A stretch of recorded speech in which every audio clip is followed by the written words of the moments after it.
Despite some indications that the economy is recovering, the housing market remains a disaster area. Currently, about 7 million homeowners are behind on their mortgages, and that number is only getting worse. Banks, with the help of the government, are offering some relief to homeowners who've lost jobs and just can't meet their payments. But there's a growing number who can pay but are simply walking away from houses that are now worth as little as half of what they paid for them. It's called strategic default.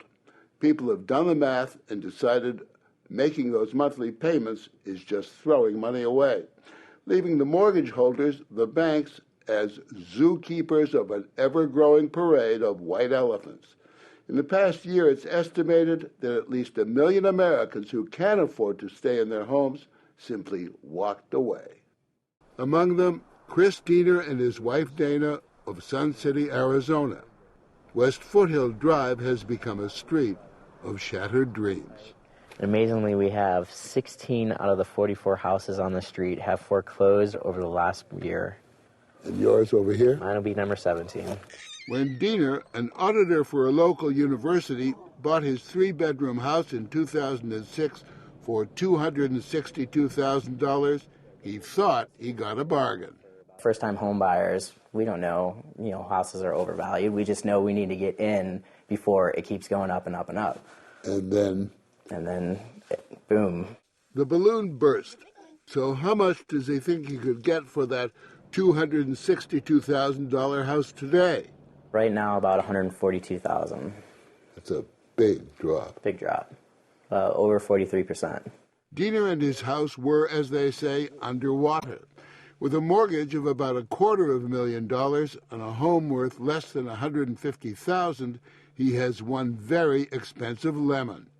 He says he tried to talk his bank into renegotiating his mortgage, but because he earns enough to keep paying, the bank said no deal.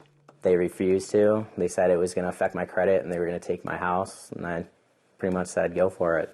But you could afford to stay here, correct? I could, yeah. But he chose not to. He's walking away. That lemon of a house is now the bank's problem. It's almost like the in thing to do right now, it seems like. And because Diener, like many Americans, only made a 10% down payment on his home, taking a hike is a lot easier. It's a trend the banks fear could catch on with average homeowners. Already, the CEO of Citibank's mortgage unit estimates that 1 in 5 borrowers who default on their mortgages are able to pay. If that number rises, it could jeopardize any economic recovery.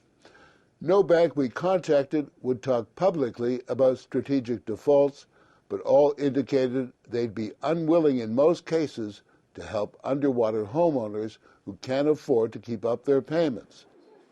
And Commissioner Stevens agrees with the banks. To simply allow anybody who just decides they don't want their home anymore, who signed a contract to purchase a home, to walk away and get some sort of write-off with a program backed by the administration or a financial institution creates a whole new set of standards that will live with us for years to come. But the Dieners, who stopped paying their mortgage 5 months ago, plan to stay in their house for free until the bank forecloses in July. Then, with all the money they save, they plan to rent a nicer, cheaper house for a few years while his credit recovers. There are people saying if everybody did what you're doing, the country would be in even bigger, deeper trouble than it is right now. If that starts happening, that's for the professionals to figure out. How did you used to feel about people who walked away? I thought initially it was immoral. My family raised me to believe that you should take care of your contract liabilities and your debt. That's how I was brought up to be. Live within your means. Live within your means, yeah. And that's what I've done. So you don't feel any responsibility for it? Unfortunately, no, I don't.